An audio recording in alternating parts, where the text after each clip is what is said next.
கூட விஜய் என்ன பேசியிருக்காருன்னா, நாங்கள் தற்குறிகள் அல்ல, அதாவது ஆச்சரியக்குறி.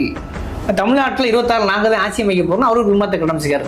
அது குறித்து உங்கள் பார்வை? இல்லைங்க, அவங்க தற்குறின்னு நம்ம சொல்ல வேண்டியது இல்லைங்க. நான் அவங்க அந்த இளைஞர்கள் எல்லாம் யார், எல்லாம் நம்ம சொந்தக்காரர்களும் வேண்டியவங்களா தான் இருப்பாங்க. அவங்களையே நம்ம தற்குறின்னு சொல்லணும். அவங்கள நம்ம ரீச் பண்ணல.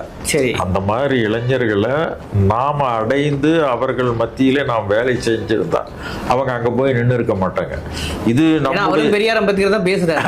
ஆனாலும் கூட அவரு பெரியார் அம்பேத்கரை பத்தி இது வரைக்கும் விரிவா எங்கேயும் ஐகான் வச்சிருக்காரு ஒழிய அவர் அதை பற்றி இதுவரைக்கும் எங்கேயும் பெரியாரை பற்றியோ அம்பேத்கரை பற்றியோ பேசியதாக அவருக்கு அதை தெரியுமான்னு கூட எனக்கு தெரியலைங்க. அதுதான் உண்மையா. ஏன் அதை கேட்கிறேன்னா, விஜயே எளிதா கடந்து போக முடியாதுல்ல, அதுக்காக கேட்கிறேன்.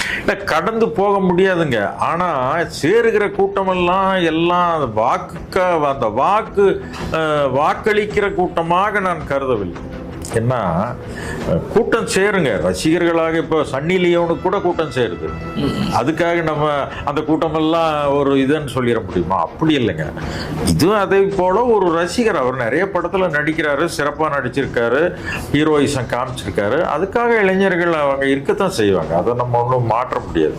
ஆனா அதெல்லாம் வாக்கா மாறுமா அப்படிங்கிறது ஒரு கேள்விக்குறி, சந்தேகத்துக்குரிய குறி.